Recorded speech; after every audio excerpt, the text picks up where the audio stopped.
आराम से 2 घंटे तो बैठ ही सकते हैं ना यहाँ पे, रात में बैठ सकते हैं हम लोग। सभी ये लोग मैडम आराम आई से है निकल लौट के के, आई। उन्होंने जब हम लोग मिलने गए थे उन्होंने कहा था कि शाम को हमारी मीटिंग है, मीटिंग के बाद हम लौट के आएंगे, जो भी जैसा होगा कोशिश करेंगे। आज और कल उन्होंने कहा था कि आज कल में जियो जारी हो जाएगा, तो हो सकता है आपके दबाव का असर है कि आज ही जारी हो जाए, तो एक संभावना ये भी है। दूसरी ये है कि हो सकता है कि कल जारी हो, लेकिन हमें ये मान के चलना है कि अगर परसों भी जारी होता है तब भी इसी जोशो खरोश के साथ बैठना है। कोई थका तो नहीं है? नहीं, कोई बैग वैग टांग के तैयार तो नहीं? कोई नहीं जाएगा। कोई अभी ये हमारे पुलिस वाले भैया आएंगे उठाने के लिए, कोई तैयार तो नहीं है? नहीं, हमको पहले आगे बैठना है। नहीं, आगे बैठने के लिए कोई तैयार तो नहीं है कि आगे वाली सीट पे बैठना है? नहीं बैठना है ना। पीछे आज बिल्कुल शांति से, जैसे पूरा दिन हम लोगों ने इस आंदोलन को चलाया है, न प्रशासन को कोई असुविधा हुई, न सरकार में बैठे लोगों को असुविधा हुई। शांति से बिल्कुल हमें इस प्रोटेस्ट को जैसे चल रहा है, देखिए सरकार हमारे पक्ष में है पूरा। आज डीजी मैम ने भी ये साफ साफ कह दिया कि देखिए अगर ज़रूरत पड़ेगी तो हम इस ऑर्डर के लिए, प्रोटेक्शन के लिए कैबिनेट लगाएंगे। ये बात वहाँ पे हुई है, तो इसका मतलब है कि सरकार आपके साथ है, सरकार कॉपरेट करे तो हमें भी कॉपरेट करना है उनके साथ।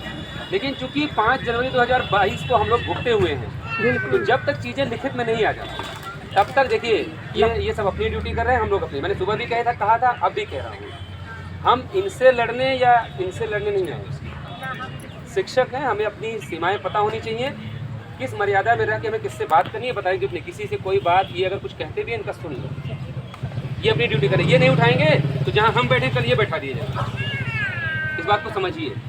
तो इनका सम्मान करते हुए, जो इनके शरीर पे है उसका सम्मान करते हुए, इनसे कोई उलझेगा नहीं, कोई बातचीत नहीं करेगा। इनको डायरेक्शन होगा कि उन लड़कों को हटाओ, तो ये हटाने की कोशिश करेंगे, ये हटाएंगे, आपको हाथ जोड़ के बैठना। साहब 6 साल से यही हो रहा है। यहाँ आते हैं तो उठा के इको गार्डन से यहाँ। अब हम चाहते हैं कि 24 घंटे का हमारा सफ़र है, ये लोग भी हमारा साथ दे दें तो हमारा भला हो जाए, हम लोग भी खुशी खुशी अपने घरों को चले जाएँ। तो एक चीज़ का सबसे भरोसा चाहिए कि भाई कोई ऐसा ना हो जो अपना पिट्ठू वाला बैग टांग के अभी घर को निकल जाएगा। कोई हो तो बता दो। कोई लखनऊ नहीं छोड़ेगा जब तक जियो नहीं जाएगा यहाँ पे। क्यों सर? हाँ कर दो और बता दो भाई, जाना हो तो हम लोग भी चले चले। नहीं जेल हो जाएगा। तो 6,800 उम्मीदों का बोझ लेके बैठे हो यहाँ पे। बहुत नाकारा लोग ऐसे हैं जो घरों को रह के निकल ही नहीं पाए, तो उनकी भी उम्मीदों का बोझ आपके सर पे है।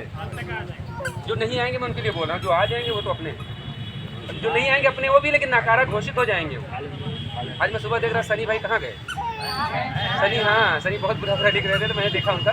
लेकिन कोशिश हमें ये करना है कि हमारे अपने ही लोग हैं, कोई बात ऐसी मत कीजिए कि उनको भी तकलीफ हो। कोशिश करिए कि निकले घरों से। देखिए लड़ाई मुझे लग रहा है कि अब 24 घंटे की भी नहीं बची। जो पहले होता था 640 दिन का सफर तय करके हम लोग यहाँ तक पहुँचे ना, अब 24 घंटे भी नहीं बचे। एक शासनादेश, उसके बाद हम लोग अपने अपने देश। अपना देश कहाँ है? घर नहीं, इको गार्डन भी नहीं, अपना देश वही भाई। जहाँ आपने 6 साल दे दिए तो अपना देश एक वो भी तो हो गया ना भाई। अक्षय कुमार कनाडा की नागरिकता लेके यहाँ देश में रह रहे हैं, तो इको गार्डन की नागरिकता नहीं लिए, लेकिन एक देश तो अपने लिए वो भी बना। कर्म भूमि हमारी वही है।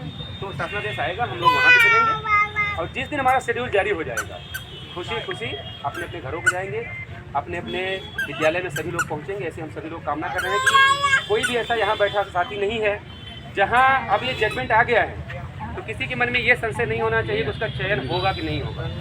पूर्व में बहुत सारी बातें की गई कि ये नहीं होगा, वो नहीं होगा, उससे ओवरकम कर गए हैं आप। हाईकोर्ट के इस फैसले ने ये तय कर दिया है कि सीटों की संख्या 6,799 नहीं होगी, आगे चाहे जितनी हो जाए। तो अब इस बात में किसी को शंका तो नहीं ना कि नहीं, डर तो नहीं रहे हो कि सीटें घट जाएंगी, हमारा नहीं होगा? नहीं है ना।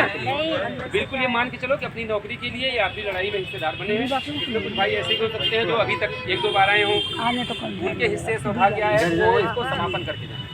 तो बिल्कुल शांति से मेरा एक यही रिक्वेस्ट है कि प्रशासन के जो लोग हैं वो अपनी ड्यूटी करेंगे, हमको अपनी ड्यूटी करेंगे। ना हम उनसे लड़ने आए हैं, ना यहाँ कोई उपद्रव करना है। बिल्कुल कॉपरेट करके जैसे एक शिक्षक की मर्यादा उसमें रहेंगे। और अब कम से कम 1 घंटे तो कोई यहाँ से हटेगा, ये निवेदन मान लीजिएगा। देखो कि भाई लोग इतना कहने के बाद भी आप लोग क्यों खड़े हो? थोड़ी देर बैठ जाओ यार, मैं भी बैठ जाऊँ।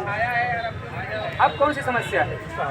अपने आप को इस बात के लिए तैयार करो कि काउंसलिंग के लिए स्टेशन पे भी सोना है। अभी हर आदमी 4 व्हीलर करके नहीं जाएगा काउंसलिंग करवाने, हर आदमी सक्षम तो नहीं होगा ना 4 व्हीलर से जाएगा। कुछ लोग ऐसे होंगे जिनको स्टेशन पे भी सोना पड़ेगा। तो मान लो आज का स्टेशन यही है, सुना है। बस मुझे इतना कहना, बस इतना कोऑपरेट करिए कि कोई अब भगदड़ मत न करिए। अब वहाँ नहीं बैठना है, वहाँ नहीं बैठना, 4 लोग यहाँ वहाँ, अब ये गुटबाजी नहीं होनी चाहिए। और एक बात का और आप लोग ध्यान रखिए, क्योंकि अभी हम आंशिक लड़ाई जीते हैं। हमारी जीत तब है जब हमारे हाथ में हमारा नियुक्ति पत्र होगा, जब हम भी उन्हीं लोगों की तरह जो आज दौड़ रहे हैं कि हमारा क्या होगा।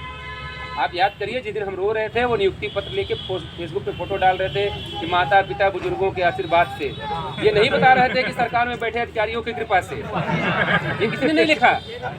जबकि देखो, असली दोषी तो वो लोग हैं। अपने उन आकाओं का नाम भी लिखना चाहिए था कि उनकी कृपा से दूसरे का हक छीन कर मुझे नियुक्ति पत्र मिला है। बड़ा दिल तो हम लोग दिखा रहे हैं, अभी भी चाहते हैं उनकी नौकरी बचे। और उनको हम लोग मना भी कर रहे हैं कि सुप्रीम कोर्ट मत जाना, अगर जाओगे तो शिक्षा मित्र बन के लौटोगे, फिर तुम्हें कोई नहीं बचा पाएगा। 1,37,000 शिक्षा मित्र थी, सरकार को सोचे थे झुका देंगे, कुछ हुआ नहीं हुआ ना। तो वही हाल उनका भी होगा अगर वो इस बात को नहीं समझेंगे।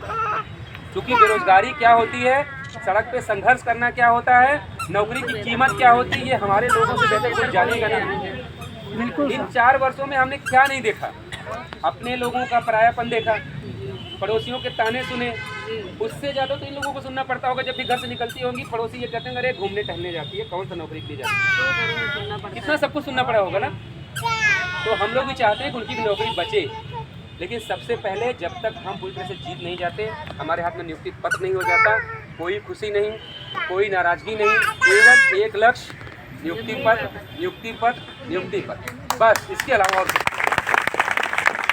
मिल जाएगा, वो हमारी खुशी का दिन होगा। उस दिन सब लोग खुशियाँ मनाएंगे, अपने अपने विद्यालय में जाएंगे और इस बात को जब भी लिखेंगे कि माता पिता बुजुर्गों और भगवान की कृपा के साथ साथ अपने संघर्षरत साथियों की वजह से आज हम इस सरकारी नौकरी तक पहुंचने में कामयाब रहे। ये लाइन भी आप लोग जोड़िएगा, जरूर जोड़िएगा। इतनी आप सबसे अपेक्षा है इस आखिरी निवेदन के साथ कि कम से कम अब सहयोग करेंगे, चूँकि 5 बजने वाला है और इनका भी टाइम हो रहा है, तो हमें अपनी ड्यूटी अब से पूरी करनी है। ठीक है, जो मदद करेंगे हमें करना है अपना, ये अपनी ड्यूटी करेंगे, हमको अपनी ड्यूटी करेंगे। देखिए, अगर वो कहेंगे कि आपको उठना है, इसका मतलब उनको ऊपर से निर्देश होगा भाई आपको उठाना, तो हमें ये तय करना है कि हमें नहीं उठना है। कोई जोर जबरदस्ती नहीं करनी है, शांति से अपना प्रोसेस जैसे चल रहा है। पूरे दिन किसी को परेशानी नहीं हुई तो रात में भी नहीं हुई। और ये हमारे भाइयों प्रशासन के लोगों को ये पता होना चाहिए कि अगर हम आज रात में यहाँ रुक जाएंगे तो हमारा भला हो जाएगा, और हमारे भला होने से इनको कोई एतराज़ नहीं होना चाहिए। क्योंकि 4 साल से इन्होंने भी बहुत प्रताड़ना किया, हमारा मजबूरी में ही सही, कभी उठा के बस में फेंक दिया, कभी किसी को जूते से मार दिया, कभी कुछ कर दिया, इनकी मजबूरी होगी कुछ भी, लेकिन किया इन्होंने, तभी हम लोगों ने कभी बुरा नहीं। तो मुझे उम्मीद है कि आज ये लोग भी कॉपरेट करेंगे कि बच्चे इनका भला होने वाला है। उनको हमसे आपसे पहले इनको जानकारी हो जाती थी क्या होने वाला है, क्योंकि इनके ऊपर से निर्देश ऐसे ही आते हैं। सरकार में बैठे लोग कहते थे कि भाई उन बच्चों को छूना मत, और नहीं कुछ करना होता है उन बच्चों को चाहे जैसे खाली करो, तुम्हारी समस्या है, नहीं खाली करोगे तो सुबह अपना सामान लेके ट्रांसफ़र हो जाएगा तुम्हारा। तो ये मान के चलें चीज़ें बहुत अच्छे वे में जा रही हैं, बहुत अच्छे रास्ते पे जा रही हैं। जो सुबह मीटिंग हुई, शाम को जो उन्होंने कहा था उसमें कोई झूठ बात नहीं, लोक भवन में थी, मीटिंग करके ही आ रही है। चीज़ें बहुत तेज़ी से चल रही हैं, लेकिन जब तक लिखित में हमारे सामने नहीं होती है तब तक हम लोग कोई भी बात सच नहीं करेंगे। और एक कमिटमेंट खुद से करिए, मुझसे नहीं करना है, खुद से करिए, जब तक काउंसलिंग का शेड्यूल नहीं जारी होगा। ऐसा नहीं है कि काउंसलिंग शेड्यूल आज जारी होगा तो सुबह काउंसलिंग हो जाएगी, कम से कम 2 दिन का टाइम मिलेगा। तो जब तक शेड्यूल नहीं जारी होना तब तक किसी को घर नहीं जाना। और अगर घर चले गए, ये मान लेना कि घर हम लोगों का, तो फिर लिखते रहना फेसबुक पे, लूट लिया, बर्बाद कर दिया, ये कर दिया, वो कर दिया। आज भी देखो, जब जरूरत पड़ी हो तो कौन सामने खड़ा है तुम्हारे? वही लोग तो खड़े हैं ना जिनको कहते हो, वही लोग तो खड़े हैं ना, वो भी तो यही सोएंगे तुम्हारे साथ। तो इस बात को हमेशा ध्यान में रखो। इस आंदोलन ने सिर्फ नौकरी तक नहीं पहुंचाया है, बहुत सबक भी दिया है। एक सबक जो मुझे मिला है मैं आप सबसे शेयर करना चाहता हूँ।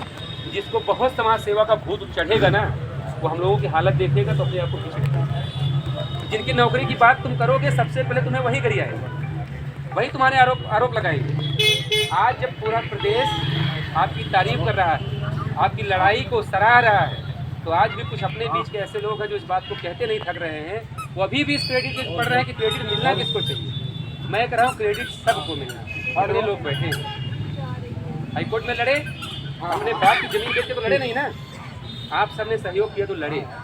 यहाँ लड़ रहे हैं अकेले तो लाठी नहीं खाएंगे ना, आपके शरीर पे भी लाठी पड़ी। तो नियुक्ति पत्र भी मिलेगा तो सिर्फ हम 2 लोगों को नहीं मिलेगा, सबको मिलेगा। तो ये जो गालियाँ, जो ये सब सारी बातें आती हैं, ये वापस ऐसे ही जाएगी कि अगर आसमान पे थूकोगे तो पलट के आएगा। इस बात का हमेशा ध्यान रखिए। कोई गुलबाजी नहीं होनी चाहिए, कोई गोलबंदी नहीं होनी चाहिए। और यहाँ भी कोई हाई लो बीएड बीटीसी कुछ भी करे तो उसको जूता निकाल के कम से कम 10 जूता लगाना और मार के भगा देना। ऐसे ही लोग असली कोढ़ी है, ऐसे ही लोग समाज का कोढ़ है। हाँ ना, जिसके पास न जूता हो चप्पल से मारना, मार के भगा देना। क्योंकि अब नहीं बटना है हमें भाई, बड़ी मुश्किल से हाई कोर्ट के इस जजमेंट ने हमको फिर एक साथ खड़ा कर दिया। अब यहाँ से जो बांटने की बात करें उसको मार के भगा देना, ये मैं कह रहा हूँ आपको। और मैं उम्मीद कर रहा हूँ कि कोई अब उठेगा नहीं, कम से कम 1 घंटे तो हमें उठना नहीं है और बिल्कुल जमे रहना है। उम्मीद है आज भी आ सकता है, नहीं आएगा तो कल तो आएगा ही आएगा। तो जब तक नहीं आ जाता तब तक हम कैसे मान लें हम जीत गए, तब तक पूरी मुस्तैदी डटे हम लोग भी यहीं पड़े रहेंगे, कोई कहीं नहीं जाएगा। ठीक है, जय भारत।